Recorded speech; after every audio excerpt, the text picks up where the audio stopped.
Now we're going to work on being able to factor trinomials, also known as quadratics.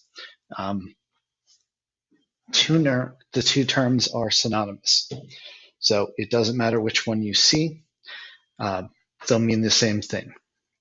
Whenever you have any type of polynomial, you always have to write it with the biggest exponent on the left side. So the biggest exponent here is x squared. So I'm going to cross it off because I used it. 8x is positive, so we're going to add 8x, and then we're going to subtract 20. If you don't put them in order, when you actually try to factor trinomials or quadratics, it won't work because it's not in the correct form, which is called the standard form. So 1 was relatively easy. All we had to go through was just reorder them. Now 2, slightly more difficult because they want you to go back and remember, hopefully, how to do multiplying. So remember, this is just repeated distribution. With the little 2, that means there's 2 sets of these. So x plus 2, another x plus 2, and then a minus 1 that we're not going to deal with for right now. Remember, you have to distribute out. So x times x gives you x squared. X times 2 gives you positive 2x. 2 times x gives you 2x. 2 times 2 gives you positive 4. And then you bring down your minus 1. Now we combine like terms. X squared, there's nothing else with a 2 up top, so that's all we can do there. 2x plus 2x. So we've got 2 sets of x's here. 2 plus 2 is 4, so 4x. And 4 minus 1, 3. So this would be your answer. So it's called a trinomial because it has 3 different terms. Remember, addition and subtraction separate terms.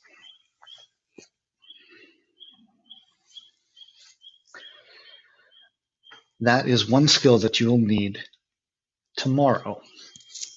The other skill is being able to factor when it's already put in the standard form. So again, ax squared plus bx plus c. It's always in this form. It's called quadratics because you can use the quadratic formula, which we will get to, or you can factor. Now, these are all set up so that they will be able to factor. Factoring is one option to solve all of these. Using the quadratic formula always works. Using factoring like this doesn't always work. It's faster, but it doesn't always work. So x squared plus 7x plus 6. I'm going to go ahead and put a 1 there just to remind me that there's a 1. So if you do 1 times 6, you get 6, right? So we have to find the factors of 6. 1 and 6. 2 works, so 2 times 3, and then we go back up that u. So that's where we're going to stop. So we've got 1, 6, 2, and 3.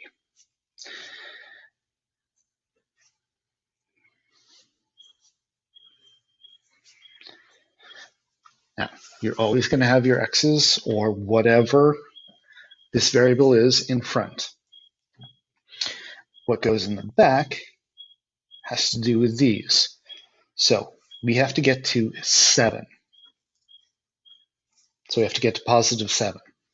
So we have to try adding or subtracting these to be able to figure out what numbers go here. So 1 plus 6, does that equal 7? So since that one equals 7, we know that it's going to be adding and 1 and 6. If you put 6 here and 1 here, it doesn't matter because you would just be switching the order, and order, because this is going to be multiplying, doesn't matter. That one was fairly simple. Let's try another one that's going to be relatively simple. So again, I'm going to put a 1 there just to remind myself. So 1 times 12. So that means we need to factor the 12. So 1 and 12. Then we try 2. So 2 times 6. And 3 times 4. And then we go back up that u. So that means these are all our factors. Now, again, start with our n. Start with our n. And then, so 1 plus 12.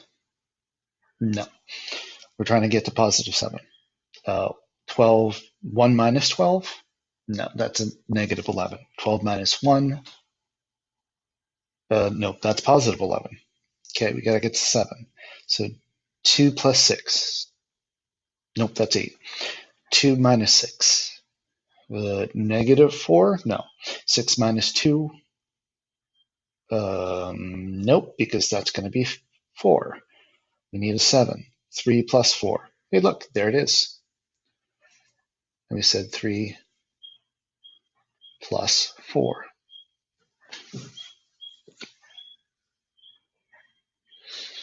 So you may have to go through all of these. If you go through all of them and it doesn't work, either you did something wrong or it's not able to be factored. Now, if you've gone through all of them for this assignment and it didn't work, you've done something wrong. But if we get it on a test or a quiz or standardized testing, because you love those, they may say that it's not factorable. If it's not factorable, we go back to the quadratic formula, and you have to go through that entire process, which is long, but always works. So now we're going to try q squared plus 11q plus 28. So again, 1 times 28, so we've got to do 1 times 28 is 28. So 128, 2, 14, 3, nope, that's not going to work. 4 and 7, 5, nope, doesn't end in a 0 or a 5. 6, 5 times 6 is 30, so it can't be that one. And then we go back up the u with 7. So here are our options, and we've got to get to 11. So q and q.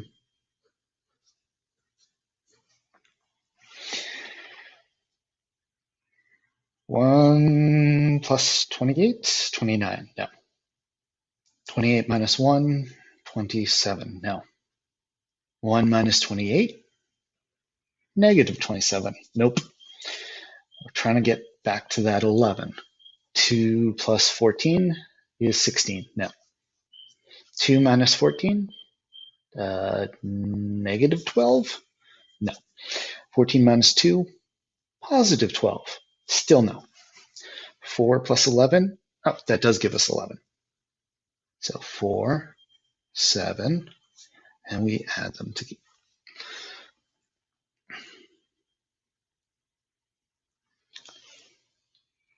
So 6. Now we have a negative in here. When you're dealing with a negative, we're going to have to factor these out. to be negative 10. So again, 1a times c, 1 times negative 10, it's going to give you negative 10. So we have to go through everything of how to get to negative 10. 1 and 10 does not work. So negative 1 times 10, or positive 1 and negative 10. So remember, 1 has to be positive, 1 has to be negative. 2 times 5 gives us 10, so negative 2 times 5, or positive 2 times negative 5. And going through all of this, we need to get back to 3. So set up your K's. Now, 1 and 10, to get to 3, that seems too far apart. So let's try the 2 and the 5. So what happens if we add these together? Negative 2 plus 5.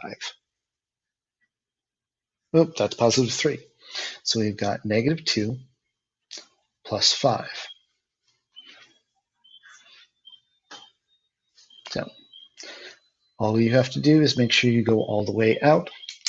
And again, if you've got a negative here, it means that these are going to be opposite. So they're going to be both be positive or both be negative.